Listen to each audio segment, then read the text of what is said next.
ചേട്ടാ നമസ്കാരം. നമസ്കാരം. ബംഗ്ലാദേശിന്റെ കട്ടയും ബോർഡും മടങ്ങി കുത്തുവാള എടുത്തു. ബംഗ്ലാദേശ് പൂർണ്ണമായിട്ട് സ്തംഭിച്ചു. ജനങ്ങൾ പട്ടിണിയിലേക്ക് പോവുകയാണ്. പ്രധാനമായിട്ടും ബംഗ്ലാദേശ് ഭയക്കുന്നത് ലോകത്തൊരു നരകമുണ്ടെങ്കിൽ അത് ബംഗ്ലാദേശാണെന്നാണ് പറയുന്നത്. കാരണം വളരെ ചെറിയ സ്ഥലത്ത് ആൾക്കാർ ജനസാന്ദ്രതയിൽ അങ്ങേയറ്റം തിങ്ങി ഞെരുങ്ങി പാർക്കുന്ന ഒരു പ്രദേശമാണ് ബംഗ്ലാദേശ് എന്ന് പറയുന്നത്. വൃത്തിയില്ല, കഴിക്കാൻ ഭക്ഷണമില്ല, അങ്ങനെയൊക്കെയുള്ള ഒരുപാട് കാര്യങ്ങളുണ്ട്. അതിന്റെ ഇടയിൽ യു എസിന്റെ എയ്ഡ്, സാമ്പത്തിക സഹായമൊക്കെ ആയിരുന്നു അവർക്ക് ഒരു ആശ്വാസം എന്ന് പറയുന്നത്.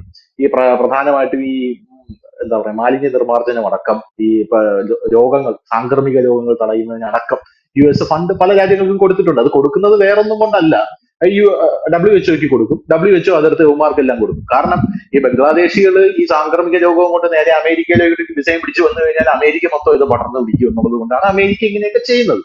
അപ്പൊ അമേരിക്ക WHO ഫണ്ട് നിർത്തിയപ്പോൾ പല വിദഗ്ധരും പറയുന്നത് അമേരിക്കയെ തന്നെ കൂടുതൽ രോഗങ്ങൾ കൊണ്ട് ഇവരൊക്കെ വരുമെന്നാണ് പറയുന്നത്. ആഫ്രിക്കയിലുള്ള ആൾക്കാർ, ഈ ബംഗ്ലാദേശിലുള്ള ആൾക്കാർ, അങ്ങനെയുള്ള ആൾക്കാർ വരുമെന്നാണ് പറയുന്നത്. എനിക്ക് തോന്നുന്നു അതൊക്കെ മുന്നിൽ കണ്ടിട്ടായിരിക്കണം ചിലപ്പോൾ ട്രംപ് ഈ കുടിയേറ്റക്കാർ ആരും ഇങ്ങോട്ട് വരണ്ട എന്ന് പറഞ്ഞിരിക്കുന്നത്. ഇനിയിപ്പോ മറ്റേ ടൂറിസ്റ്റ് വിസ പോലും അവിടെ അനുവദിക്കുന്നതിൽ കർശനമായിട്ടുള്ള നിയന്ത്രണം വന്നിട്ടുണ്ട്. അതൊക്കെ പോട്ടെ.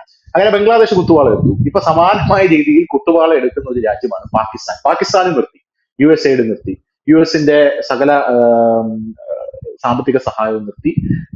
ബംഗ്ലാദേശിന്റെ പാതയിലേക്ക് US പോവുകയാണ്. നേരത്തെ തന്നെ US-ന് ഒരു ആണവ ഉപരോധമൊക്കെ ഏർപ്പെടുത്തി കൊടുത്താൽ ഇന്ത്യക്കുള്ളത് എടുത്ത് മാറ്റിയിട്ട് US-ന് അത് ഇട്ട് കൊടുത്ത, അല്ല, പാകിസ്ഥാൻ അത് US ഇട്ട് കൊടുത്തു. US അത് ഇട്ട് കൊടുത്തപ്പോ തന്നെ പാകിസ്ഥാൻ നിലവിളിച്ചു തുടങ്ങിയാണ്. ഇപ്പോ പാകിസ്ഥാനിൽ ഊർജ പ്രതിസന്ധിയാണ്. അവരുടെ 5ഓളം ഊർജ പ്രോജക്റ്റുകൾ നിന്നുപോയി എന്നാണ് അറിയാൻ സാധിക്കുന്നത്. ഇരുട്ടിലാകുമോ പാകിസ്ഥാൻ? ഈ കഴിക്കാനൊന്നുമില്ല പാകിസ്ഥാന്. എന്താ ഒരു ചൊല്ലുണ്ടല്ലോ, അതൊന്ന് സ്വതവേ ദുർബല ഇപ്പൊ ഗർഭിണി, അങ്ങനെ പറയുന്നത് പോലെയാണ് പാകിസ്ഥാന്റെ അവസ്ഥ തോന്നുന്നത്. ഇത് ധനുഷ്, പാകിസ്ഥാനിൽ നമ്മൾ തന്നെ ന്യൂസ് ഇന്ത്യ മലയാളം തന്നെ അനവധി വാർത്തകൾ ചെയ്തിട്ടുണ്ട്. അവിടെ ഈ ഊർജ്ജ പ്രതിസന്ധി ഭയങ്കര രൂക്ഷമാണ്. അതായത് 14 മണിക്കൂറൊക്കെയാണ് പവർ കട്ട് കൂടുതൽ. അത് മാത്രമല്ല, ഈ അടുത്ത് ഈ പാകിസ്ഥാൻ സർക്കാർ ഈ വൈദ്യുതി ചാർജുകൾ കൂട്ടിയായിരുന്നു. അപ്പോൾ ജനം തെരുവിലിറങ്ങുന്ന ഒരു കാഴ്ചയുണ്ട്. വല്ലാത്തൊരു പ്രതിസന്ധി പോവാണ്. ധനുഷ് സൂചിപ്പിച്ച കണക്ക് ഭക്ഷ്യക്ഷാമമുണ്ട്, പണപ്പെരുപ്പ് നിരക്ക് ഉയർന്നതാണ്, തൊഴിലില്ലായ്മ ഉയർന്ന, അങ്ങനെ ഒരുപാട് വിഷയങ്ങളുണ്ട് ആഭ്യന്തരമായിട്ട് തന്നെ. ഇത് കൂടാതെ ഭീകരവാദികളുടെ പ്രശ്നങ്ങളും ഒക്കെ വേറെ ഉണ്ട്. അങ്ങനെ നിൽക്കുന്നതിനിടയിലാണ് ഇപ്പോൾ അമേരിക്ക ഈ അവരുടെ ഫണ്ട് കൊടുക്കുന്നത് ഈജിപ്തിനും ഇസ്രായേലിനുമായിട്ട് ചുരുക്കുകയും ബാക്കിയുള്ള രാജ്യങ്ങൾക്ക് അത് നൽകാതിരിക്കുകയും ചെയ്തിരിക്കുന്നു. ഇവിടെ പെട്ടെന്ന് അത് എഫക്ട് ചെയ്ത രാജ്യങ്ങൾ ഒന്ന് ബംഗ്ലാദേശും മറ്റൊന്ന് പാകിസ്ഥാനുമാണ്. നമ്മൾ ഇന്നലെ പറഞ്ഞതുപോലെ തന്നെ ഒരു പ്രൊജക്ട് നിൽക്കുന്നു എന്ന് പറയുമ്പോൾ അത് വീണ്ടും റീസ്റ്റാർട്ട് ചെയ്യാനുള്ള സമയം എടുക്കുമ്പോൾ വീണ്ടും അതിന്റെ ചെലവ് അധികരിക്കുകയാണ്. ആ പണം അവർ കൊടുക്കുമോ ഇല്ലെന്നുള്ളത് കാത്തിരുന്ന് കാണേണ്ടി വരും. ഇപ്പൊ ഇവിടെ പ്രധാനപ്പെട്ട പാകിസ്ഥാന്റെ 5 ഈ ഊർജ്ജ പ്രൊജക്ടുകളാണ് ഇത് ബാധിച്ചിരിക്കുന്നത്. ഒന്ന് പവർ സെക്ടർ ഇംപ്രൂവ്മെന്റ് ആക്ടിവിറ്റിയെ ബാധിച്ചിട്ടുണ്ട്. രണ്ടാമത് പാകിസ്ഥാൻ പ്രൈവറ്റ് സെക്ടർ എനർജി ആക്ടിവിറ്റിയെ ഇത് ബാധിച്ചിട്ടുണ്ട്. Energy sector advisory service project, clean energy loan and portfolio guarantee programme, ഇതെല്ലാം ബാധിച്ചു കഴിഞ്ഞിരിക്കുന്നു. ഇതെല്ലാം നടന്നുകൊണ്ടിരിക്കുന്ന ഒരു പ്രൊജക്ടുകളാണ്. പക്ഷെ ഇതിനകത്ത് പാകിസ്ഥാൻ ഒരു ചെറിയ ആശ്വാസമുണ്ട്. കാരണം ബംഗ്ലാദേശിനോടും മറ്റും നടത്തിയ പോലത്തെ ഒരു കുറിമാനമല്ല അമേരിക്കൻ എംബസി പാകിസ്ഥാന് കൊടുത്തിരിക്കുന്നത്. അമേരിക്കൻ എംബസി ഇതിന് കത്ത് കൈമാറി ഇതിന്റെ. അപ്പൊ അതിൽ പറയുന്ന കാര്യം പുനരവലോകനം ചെയ്യാമെന്ന് കൂടി പറയുന്നു. അതായത് ഇപ്പോൾ തൽക്കാലം ഞങ്ങൾ ഫണ്ടൊക്കെ നിർത്തി വെക്കുന്നു, ബംഗ്ലാദേശിന്റെ കാര്യത്തിൽ പുനരവലോകനം പോലും ഇല്ല എന്നുള്ളതാണ്. രണ്ട് വ്യത്യാസമുണ്ട്.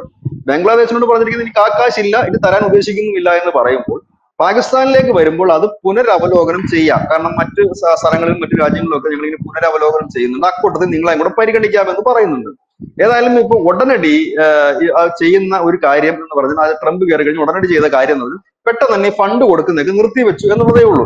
ഇനി ഇദ്ദേഹം ചെയ്യാൻ പോകുന്ന ഒരു കാര്യം, ഇദ്ദേഹം ഒരു പക്കാ ബിസിനസ്സുകാരനായതുകൊണ്ട് ഇദ്ദേഹം എല്ലാ രാജ്യങ്ങൾക്കും ഇങ്ങനൊരു കാര്യം ചെയ്തുകൊണ്ട് പതുക്കെ ഇവരെ ഈ അമേരിക്കയുമായി അടുപ്പിക്കുന്ന ഒരു രീതിയിലേക്കാണ് മാറുന്നത്. സ്വാഭാവികമായി ഫണ്ടും കാര്യങ്ങളൊക്കെ കിട്ടണമെങ്കിൽ ഒരുപാട് വിട്ടുവീഴ്ചകൾ ഈ ബംഗ്ലാദേശ് പാകിസ്ഥാനും ഒക്കെ ചെയ്യേണ്ടി വരും.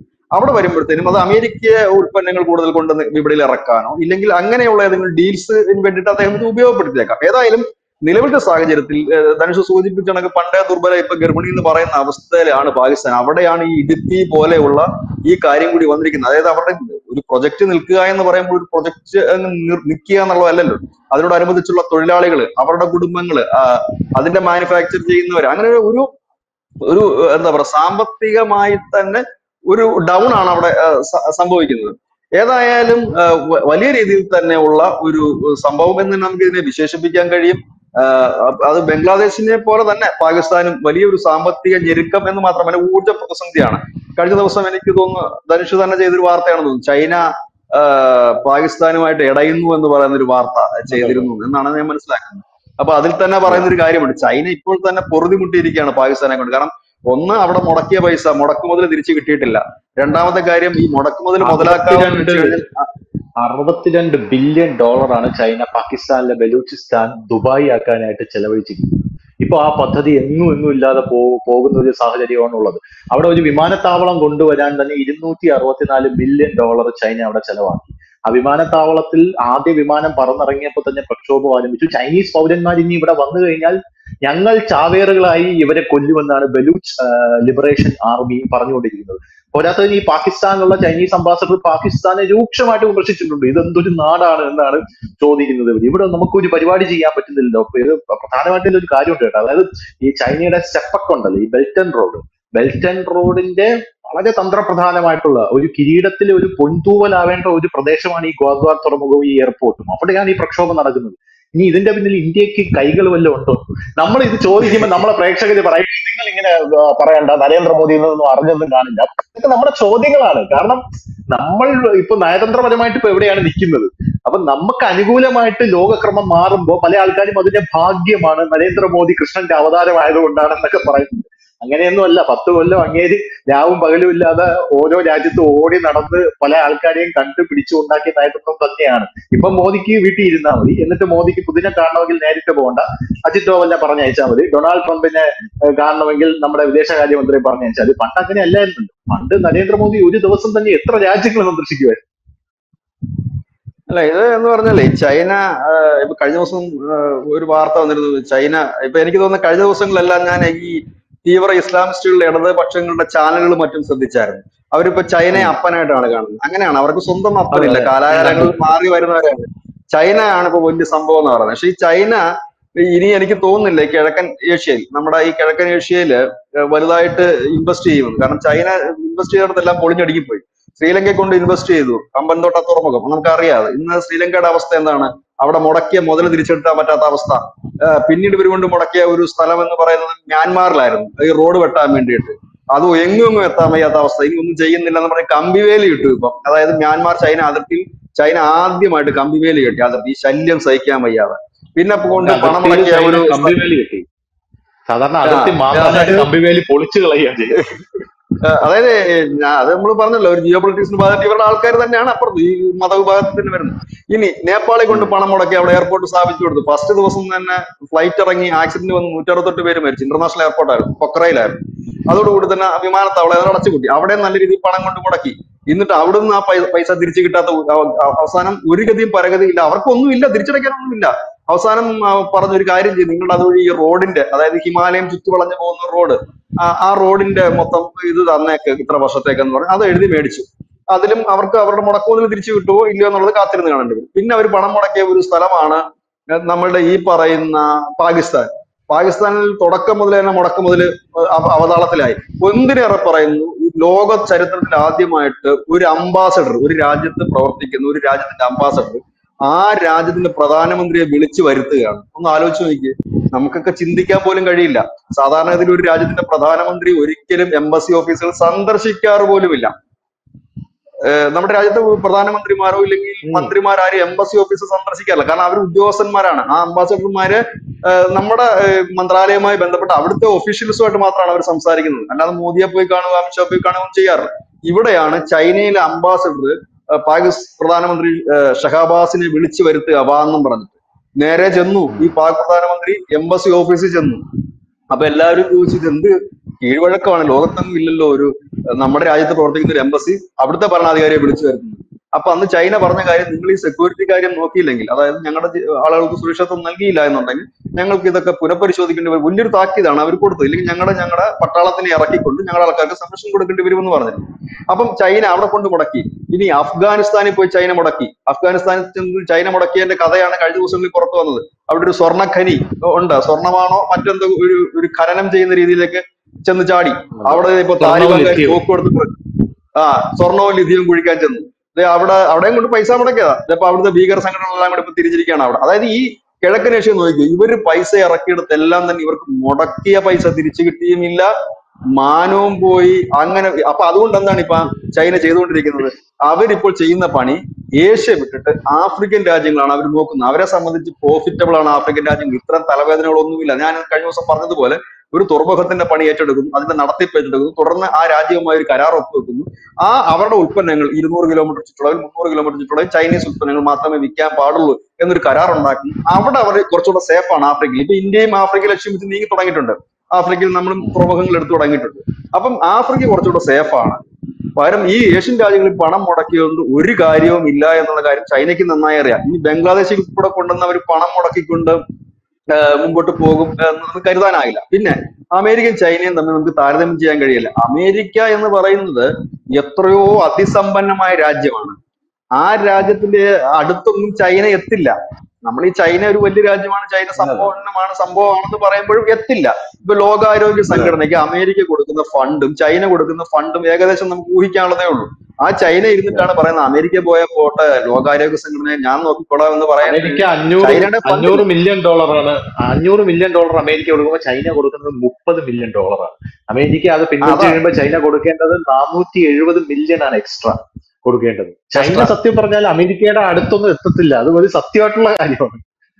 അല്ല, പൈസക്കാരൻ ഈ കൂട്ടത്തിൽ ആരാണ് സമ്പത്തുള്ളവനില്ലേ? പൈസക്കാരൻ വെച്ചാൽ അമേരിക്ക മാത്രമേ ഉള്ളൂ.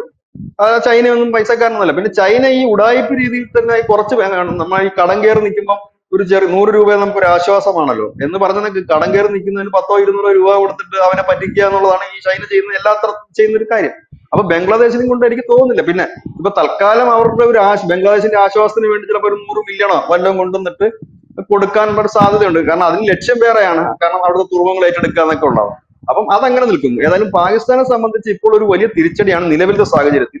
ഇനി വീണ്ടും അത് പുനഃപരിശോധിക്കാമെന്ന് ട്രംപ് പറഞ്ഞിട്ടുണ്ട്. പക്ഷെ പുനഃപരിശോധിച്ചൊക്കെ വരുമ്പോഴേക്കും സ്ഥിതി എന്താകുമെന്ന് അറിയില്ല. പക്ഷെ ഇത് വെച്ചുകൊണ്ട് തന്നെ ട്രംപ് വിലപേശാൻ സാധ്യത വളരെ കൂടുതലാണ് പാകിസ്ഥാനോട്. പ്രത്യേകിച്ച് ഇന്ത്യയും അമേരിക്കയും തമ്മിലുള്ള ഇപ്പോഴത്തെ ഒരു ബന്ധം വെച്ചിട്ടാണ് എങ്കിൽ ഒരുപക്ഷെ ഈ തീവ്രവാദ പ്രവർത്തനങ്ങൾ അപ്പാടെ നിർത്തലാക്കുന്നതിന് വേണ്ടി കർശന നടപടിയിലേക്ക് ട്രംപ് നീങ്ങിയേക്കാം. ദാവൂദിനെ പോലെ, ഹാഫിസ് സയ്യിദിനെ പോലെ ഇന്ത്യക്ക് പിടികിട്ടാനുള്ള ഭീകരന്മാർ അനവധിയുണ്ട്. ഇന്ത്യക്ക് മാത്രമല്ല, ഇന്റർപോൾ തന്നെ തിരയുന്ന ഭീകരരാണ്. ലോകം തന്നെ ഭീകരരും മുദ്രകുത്തിയവരാണ്. അപ്പൊ അതൊക്കെ കൊണ്ട് അത്തരം ഭീകരരെ ഇല്ലാതാക്കണമെന്നോ ഇല്ലെങ്കിൽ അവരെ ജയിലിൽ അടയ്ക്കണമെന്നോ ഒക്കെ വേണമെങ്കിൽ നിർദ്ദേശം വെക്കാം. അങ്ങനെയൊക്കെയുള്ള ചില ഡീൽസിനകത്ത് നടക്കാനുള്ള സാധ്യതയുമുണ്ട്. ഏതായാലും ഇപ്പോൾ നിലവിലത്തെ സാഹചര്യത്തിൽ അമേരിക്കയെ പിണക്കിക്കൊണ്ട് ബംഗ്ലാദേശും പാകിസ്ഥാനും മുൻപോട്ട് പോവുക അസാധ്യമായ ഒരു കാര്യമാണ്. നിലവിൽ ഇനി ചൈനയോട് സഹായം ചോദിക്കാൻ പാകിസ്ഥാന് കഴിയില്ല.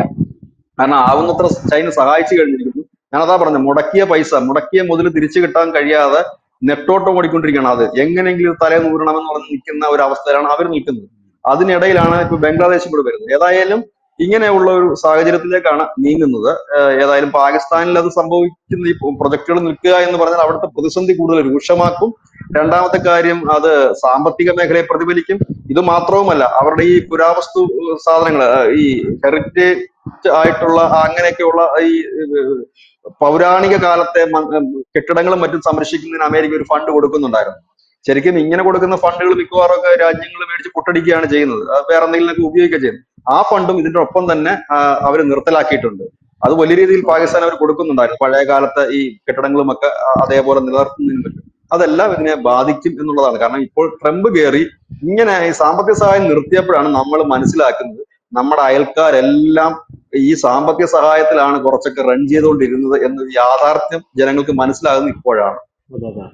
എന്തായാലും അത് വളരെ കറക്റ്റ് ആയിട്ടുള്ള ഒരു കാര്യമാണ്. നമ്മുടെ അയൽക്കാരെല്ലാം ഈ സാമ്പത്തിക സഹായത്തിലാണ് റൺ ചെയ്തുകൊണ്ടിരുന്നത്. അതാണ് ഞാൻ ഇന്നലെ വീഴ്ചേട്ടനോട് ചോദിച്ചത്, ഇന്ത്യക്ക് അമേരിക്ക വല്ല സാമ്പത്തിക സഹായം ചെയ്യുന്നുണ്ട്? നമ്മൾ ആരുടെ കയ്യിൽ നിന്ന് ഒരു 10 പൈസ വാങ്ങിക്കുന്നില്ല എന്നുള്ളതാണ്. നിക്ഷേപങ്ങൾ വരുന്നുണ്ട്, ബിസിനസ് നടത്തുന്നുണ്ട് അന്തസ്സായിട്ട്. അത് മാത്രമാണ് നമ്മൾ ചെയ്തുകൊണ്ടിരിക്കുന്നത്. നേരത്തെ മറ്റേ കോൺഗ്രസിന്റെ സമയത്ത് നമ്മൾ ഓയിൽ ബോണ്ട് ഇല്ലേ, അത് മാത്രമല്ല ഇന്ത്യക്ക് ഒരു നാണക്കേടായിട്ട് ഞാൻ കേട്ടിട്ടുള്ളത്. കാരണം 40,000 കോടി രൂപയൊക്കെ ആയിരുന്നു എണ്ണ വാങ്ങിച്ച വകയിൽ കൊടുക്കാനുണ്ടായിരുന്നത്. കടമായിട്ട് വാങ്ങിച്ച് വച്ചിരിക്കുന്ന ഒരു സാഹചര്യമാണ് ഉണ്ടായിരുന്നത്. രണ്ടാമത്തെ കാര്യം എന്ന് പറഞ്ഞാല്, ഈ പാകിസ്ഥാന്റെ ഏറ്റവും വലിയൊരു തെറ്റ് പറ്റിയത് 2019 പാകിസ്ഥാൻ ഇന്ത്യയായിട്ടുള്ള ട്രേഡ് അവസാനിപ്പിച്ചു എന്നുള്ളതാണ്. വലിയ ഡംപിൽ ഞങ്ങൾക്ക് ഇനി ട്രേഡ് വേണ്ടാന്ന് പറഞ്ഞു പോയതാണ്. ജയശങ്കർ പറഞ്ഞിട്ടുണ്ട്, അന്ന് നിങ്ങൾ പോയതല്ലേ, ഇനി നമ്മൾ വരില്ല, നീയൊക്കെ ഇങ്ങോട്ട് വന്നാൽ നമ്മൾ അത് ആലോചിക്കാം എന്ന് പറയുന്നുണ്ട്. ഇപ്പൊ ഒരു പശ്ചാത്താപം തോന്നുന്നു. കാരണം ഈ 140 കോടി ജനങ്ങളുള്ള വലിയൊരു മാർക്കറ്റ് പോയപ്പോ എല്ലാ രാജ്യങ്ങളും അത് ചൂഷണം ചെയ്യുകയാണ്. എന്തായാലും പാകിസ്ഥാൻ എല്ലാവിധ ആശംസകളും നേർന്നുകൊണ്ട് നമുക്ക് നിർത്താം. Thank you Vijaya, thank you so much.